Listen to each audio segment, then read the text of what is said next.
Bonjour, donc moi c'est Anaïs Laporte. Depuis plus de 6 ans, j'accompagne les personnes avec le neurofeedback neurooptimal notamment. Le neurofeedback neurooptimal, c'est une méthode totalement naturelle de bien-être qui vise à optimiser les capacités du cerveau pour mieux fonctionner. Ça s'adresse à tous. Donc c'est parti pour les explications.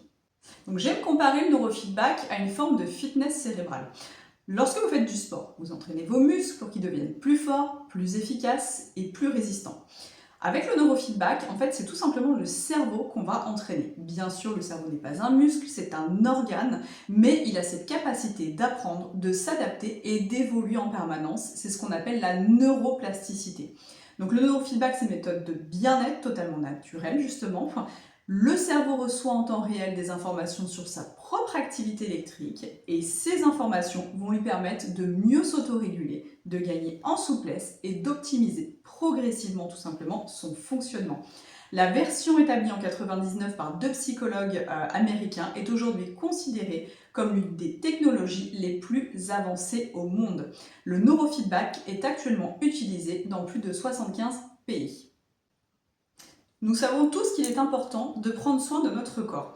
Nous faisons du sport, nous essayons de mieux manger, de mieux dormir, mais est-ce que nous prenons réellement soin de notre cerveau? Pourtant, c'est lui qui pilote absolument tout. J'aime souvent utiliser une image très simple. Imaginez que votre cerveau soit la tour de contrôle d'un aéroport. Lorsque la tour de contrôle est surchargée, c'est tout l'aéroport qui peut être perturbé. Pour le cerveau, c'est exactement le même principe. Chaque seconde, il reçoit des milliers d'informations provenant de votre corps, de l'environnement. Il les analyse, les trie, les interprète, puis décide des réponses les plus adaptées. Votre cerveau gère vos émotions, votre concentration, votre sommeil, votre mémoire, votre respiration, vos mouvements, votre équilibre, bref, tout ce qui vous permet de fonctionner au quotidien. Mais lorsque la tour de contrôle, donc votre cerveau, est surchargée par le stress, le manque de sommeil, la fatigue, les décisions deviennent parfois moins efficaces, le cerveau perd en souplesse et en efficacité. On peut alors avoir cette impression de ressentir une fatigue cérébrale. Donc une idée reçue revient souvent. On pense que le neurofeedback est réservé aux personnes qui vont mal. En réalité, ce n'est pas le cas. Le neurofeedback s'adresse aussi bien à des personnes qui traversent une période difficile qu'à des personnes qui souhaitent simplement optimiser leurs capacités. Les nourrissons, les enfants, les ados, les adultes et les seniors peuvent en bénéficier.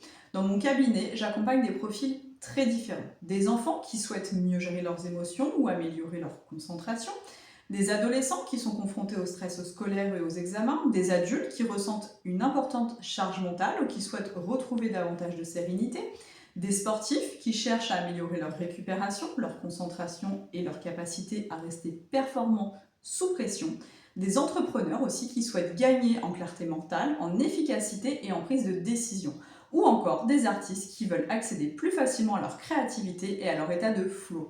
En réalité, on a tous un cerveau et un cerveau qui fonctionne de manière plus fluide bénéficie à tous les domaines de notre vie.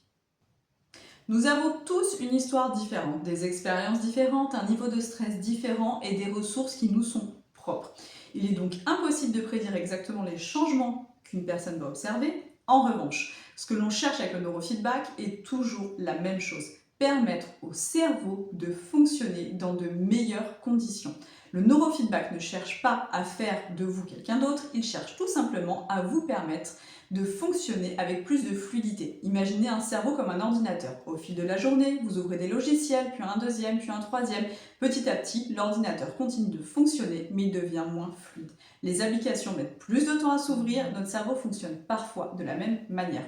Le neurofeedback est tout simplement le cerveau à retrouver davantage de souplesse et d'efficacité. C'est pourquoi les changements observés peuvent être variés d'une personne à l'autre. Certaines personnes dorment mieux, d'autres se sentent plus calmes face aux imprévus. Certaines personnes constatent qu'elles gèrent plus facilement leurs émotions, leur stress, qu'elles retrouvent davantage de motivation. Le neurofeedback ne crée pas une nouvelle personnalité, il vous aide tout simplement à mobiliser plus facilement vos propres ressources.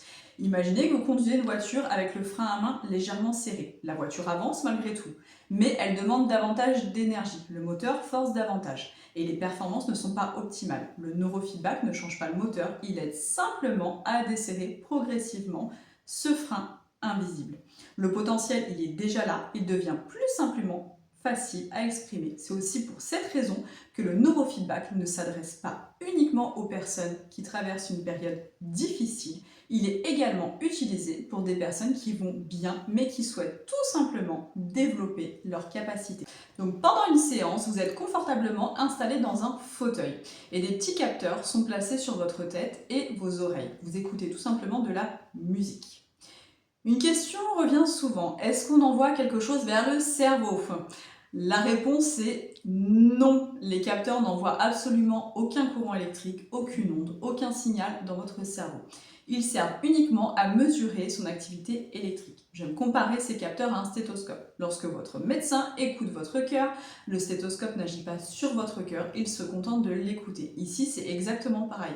Les capteurs écoutent simplement votre activité électrique produite naturellement par votre cerveau. Lorsque le logiciel détecte une variation soudaine de l'activité électrique en termes de durée, d'intensité et de fréquence, il crée une micro-interruption très brève dans le signal sonore que vous écoutez, comme un léger sursaut dans la musique. Et cette coupure de son intervient exactement au moment où il y a cette variation dans votre activité électrique. Ça va permettre à votre cerveau de prendre conscience de son fonctionnement et de mieux s'autoréguler tout simplement. Le logiciel agit comme un miroir pour votre cerveau. De la même façon que vous ajustez naturellement une mèche de cheveux en vous regardant dans le miroir, le cerveau s'ajuste lui-même lorsqu'il reçoit une information claire sur son activité. L'intérêt de cette approche est qu'elle ne travaille pas sur un symptôme en particulier, mais sur le fonctionnement global du système nerveux central. Vous allez me dire, ok, mais pourquoi une simple coupure de son permet au cerveau de mieux s'organiser ? Votre cerveau est ce qu'on appelle, c'est un organe qui est prédictif. En permanence, il anticipe ce qui va se passer. À partir des expériences passées, c'est un mécanisme essentiel qui lui permet depuis toujours de s'adapter à son environnement. Et ce, depuis des milliers d'années pour assurer votre survie. Ici, votre cerveau, il s'attendait normalement, la prédiction, à une continuité au niveau du son. Cette interruption, inattendue, attire son attention sur ce qu'il était en train de faire à cet instant. Cette information agit comme un miroir. Le cerveau prend conscience de son propre fonctionnement en temps réel et peut alors ajuster naturellement son activité. Plus il reçoit ce type d'information, plus il développe sa capacité à s'autoréguler, à gagner en flexibilité et à s'adapter efficacement. L'objectif n'est pas de corriger le cerveau, mais simplement de lui permettre de mieux s'observer afin qu'il puisse mobiliser ses propres capacités d'adaptation. Oui, mais pourquoi des variations brutales dans l'activité électrique ? Vous allez me demander tout simplement. L'activité électrique du cerveau varie constamment, c'est tout à fait normal. À chaque instant, le cerveau traite des informations, gère nos pensées, nos émotions, nos mouvements, nos sensations et coordonne l'ensemble du corps. Il s'adapte en permanence à ce que nous vivons. Lorsque vous lisez un livre, conduisez une voiture, pratiquez un sport, préparez une présentation importante, ce ne sont pas les mêmes réseaux cérébraux qui sont sollicités. Toutes ces activités mobilisent différents réseaux neuronaux qui communiquent en permanence entre eux. Certaines variations sont fluides et naturelles, d'autres peuvent être plus brusques ou moins bien régulées, notamment en période de stress, de fatigue ou de surcharge. Lorsque le logiciel détecte l'une de ces variations soudaines de l'activité électrique, il crée cette micro-coupure pour permettre au cerveau de mieux se réguler. Le neurofeedback dynamical ne cherche pas à supprimer sa variation. On peut comparer le cerveau à un immense orchestre. Dans un orchestre, chaque musicien joue une partition différente. Certains instruments sont parfois très présents, puis deviennent plus discrets, pendant que d'autres prennent le relais. Le volume, le rythme et l'intensité évoluent en permanence. Les variations sont donc normales, tout est fluide et harmonieux. Maintenant, imaginez qu'au milieu de l'orchestre, plusieurs musiciens changent brutalement de rythme ou de tempo. La musique n'est pas forcément mauvaise, mais elle devient moins harmonieuse, moins fluide. Le cerveau fonctionne de manière similaire. Donc oui, le neurofeedback dynamical est une méthode naturelle et non invasive qui peut être pratiquée par tout âge, des nourrissons aux seniors. Avant de commencer, nous prenons toujours le temps d'échanger afin de répondre à vos questions et de vérifier que cette approche correspond à vos attentes. Donc c'est une question qui revient très souvent. La réponse est simple. Chaque cerveau évolue à son propre rythme. Nous avons tous une histoire, un niveau de stress et une capacité d'adaptation différente. Il est donc impossible de prévoir exactement quand les premiers changements apparaîtront.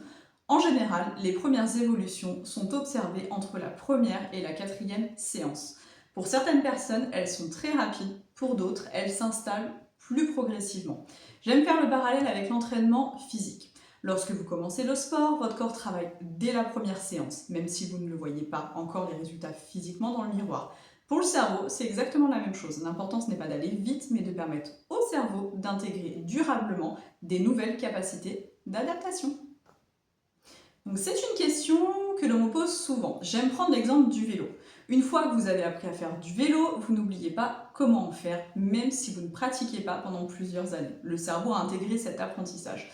Avec le neurofeedback, c'est le même principe. Lorsque le cerveau développe de nouvelles capacités d'autorégulation et d'adaptation, il les conserve généralement dans le temps. Bien sûr, la vie continue. Nous pouvons traverser des périodes de stress importantes, de fatigue, des changements de vie ou des événements difficiles qui sollicitent davantage notre système nerveux. Dans ces moments-là, certaines personnes choisissent de refaire quelques séances, comme on reprend une activité physique après une période d'arrêt, afin d'aider le cerveau à retrouver plus rapidement son équilibre.